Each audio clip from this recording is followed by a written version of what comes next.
Iya, beli orang Jakarta juga. Cuma karena beda lokasi membelinya lebih laku. Kayak berikut. Nah ini saya pertahankan. Kota yang baik adalah kota yang ada sejarah. Jadi di zaman saya, Bu, saya ini arsitek, Bu. Senangnya yang aneh-aneh kayak bangunan di Dubai yang wah miring-miring kayak tadi saya foto Walt Disney Concert Hall ya. Tapi saya bilang kalau Anda meroyek di Bandung, bangunannya terletak di pusat kota tua, nggak boleh aneh-aneh saya bilang. Bangunannya harus art deco. Harus kayak art deco aja yang banyak di daerah Bay Area dan di sini juga. Ini cara saya menambah koleksi bangunan-bangunan di kota tua. 360 derajat banyak ini hutan. Nah ini tempat wisata baru, kalau ke Bandung harus ke sini, namanya Dusun Bambu. Ya. Nginepnya bisa di kampung, tapi kampungnya bintang 5 Bu. Fisiknya kampung, iya serius Bu, fisiknya kampung, kalau Ibu buka pintu udah kayak hotel bintang 5. Semua amenitiesnya udah 5 star. Tapi keluar dari pintu villa itu kayak masuk kampung. Jadi buat ibu bapak yang rindu suasana itu saya rekomendasi. Silakan Google aja Dusun Bambu. Termasuk ada floating restaurant. Nah ini saya kan jualan ya. Berikut. Terus ini yang mau saya bawa ke Amerika. Bandung itu banyak produk-produk keren, tapi nggak bisa nembus pasar. Jadi anak-anak Bandung tuh hebat-hebat, tapi nggak ngerti bisnis. Itu Pak Hari. Produknya keren, daya imajinasinya luar biasa, wah, pokoknya salut lah. Saya boleh pertandingkan lah katanya begitu. Tapi untuk take off jadi bisnis, nah ini masih kurang. Maka saya turun langsung, sehingga saya punya mimpi mempromosikan Indonesia. Udah kerjasama, dapat restu dari Menteri Pariwisata dan Badan Ekonomi Kreatif. Kita akan bikin sebuah tempat mempromosikan Indonesia, tapi pakai nama Bandung lah ya sebagai brandingnya, namanya Little Bandung. Little Bandung itu bangunan 2-3 lantai, bawahnya kafe, restoran, atasnya art and craft, jualan pernak-pernik, apa yang ya topeng-topeng begitu, apa yang termasuk yang dilayani. Terus nanti dinding-dindingnya banyak video, jadi video alun-alun tadi dipasang. Jadi nanti orang Amerika tuh makan sambil lihat video Banyuwangi, mungkin Sulawesi Utara, Bunaken apa gitu kan. Terus megang hiasan yang di meja ada harganya. Jadi pulang-pulang sambil makan kenyang dia beli barang. Nah itu cara kita ingin promosi. Mudah-mudahan di LA ini juga kita bisa punya dukungan dari Pak Konjen. Apalagi lihat bangunan ini kan sayang Pak ya. Kalau saya jadi developer ini udah wah ya, miliar-miliar langsung dalam hitungan waktu. Nah kira-kira saya ingin mengajak anak-anak muda Bandung ini supaya melompat ke global. Apalagi tadi berapa billion, 8-9 billion pintunya di LA, masuk akal kalau saya minta dibantu Pak. Kalau nanti saatnya tiba, aksesnya, imigrasinya, customnya, bikin legal entity-nya, saya kan nggak ngerti ya, mungkin ada lawyer-lawyer di sini bisa bantu.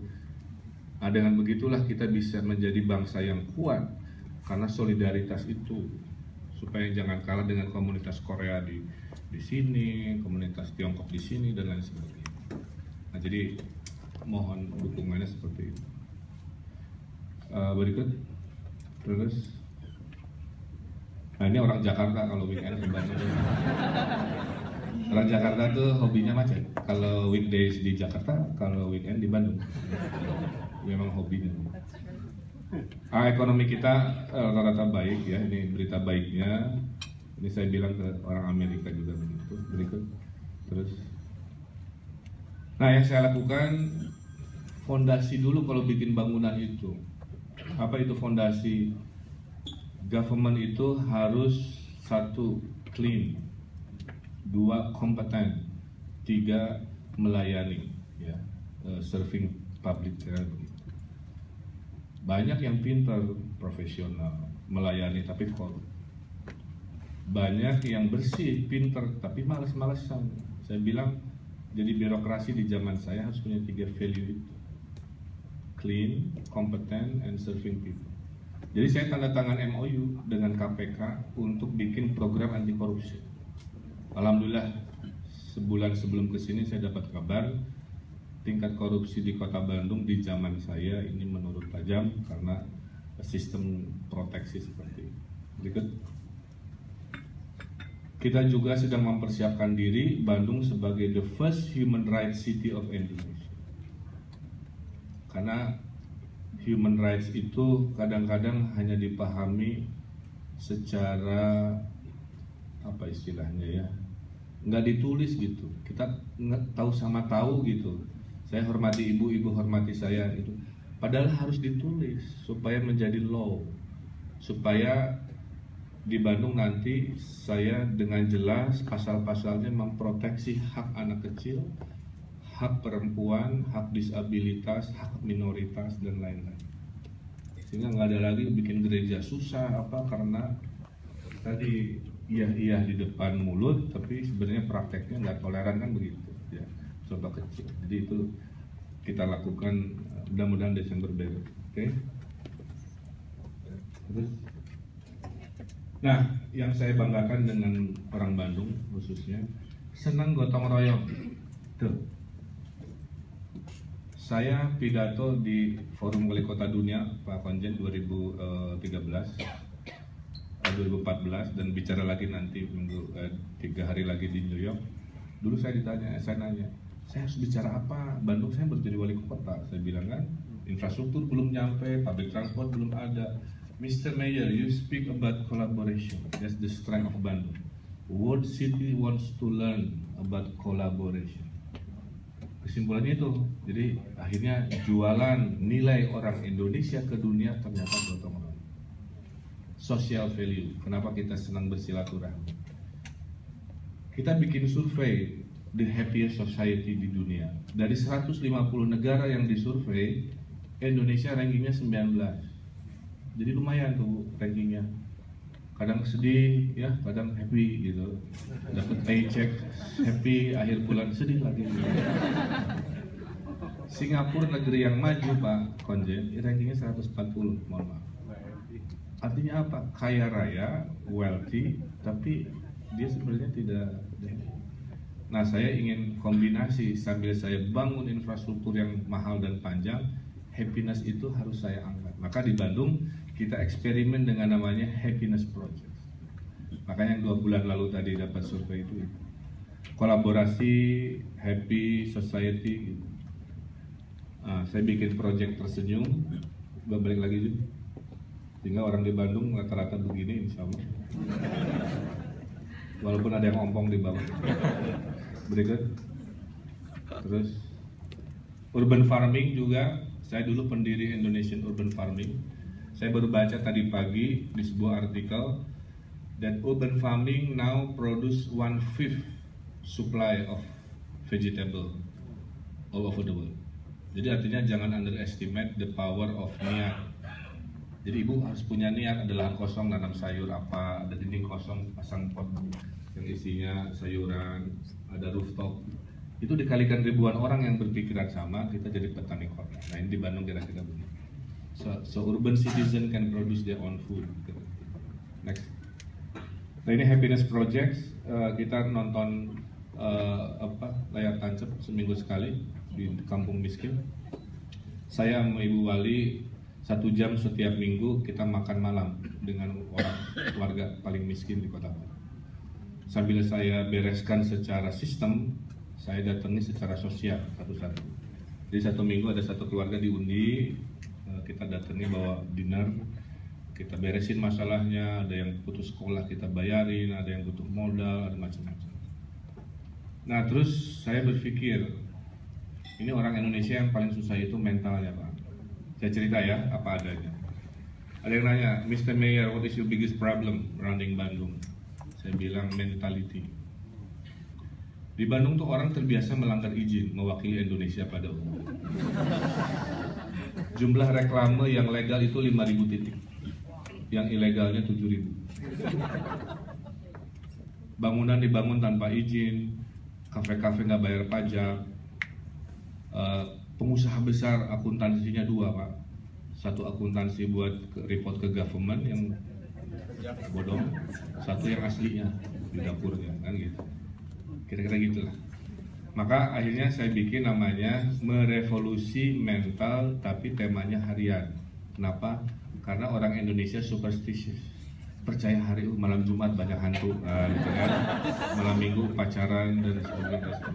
Ya udah, saya pakai hari Senin, one day no rice day, hari tidak makan nasi.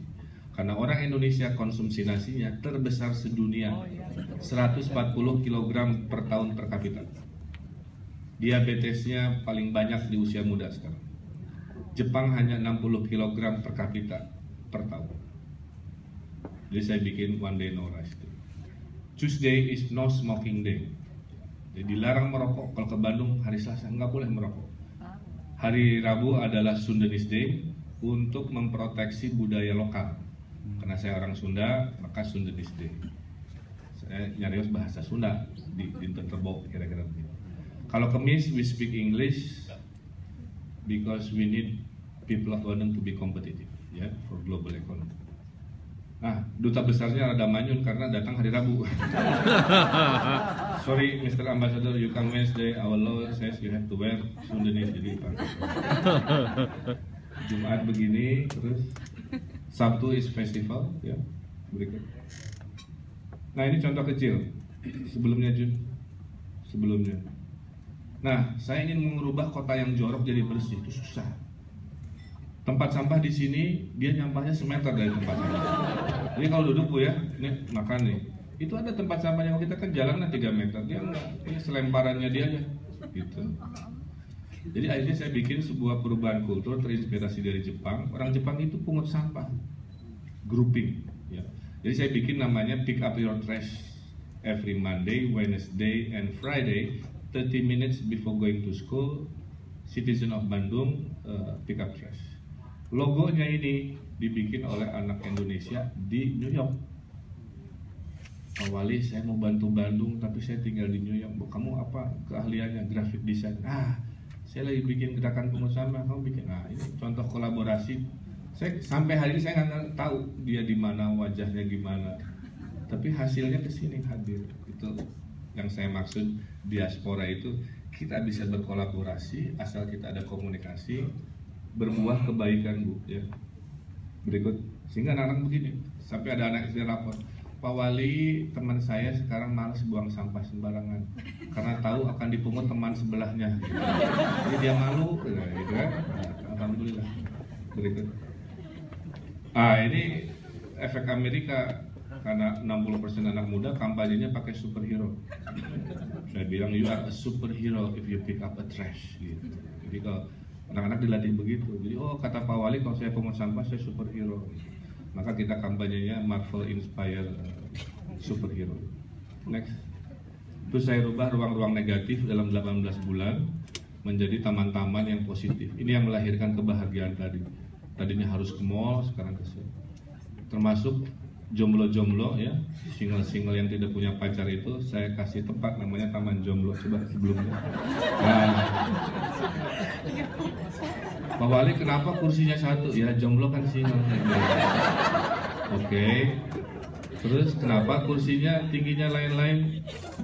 Saya bilang kan jomblo ada yang baru setahun, ada yang udah 5 tahun, itu tingginya levelnya lain kayak main game.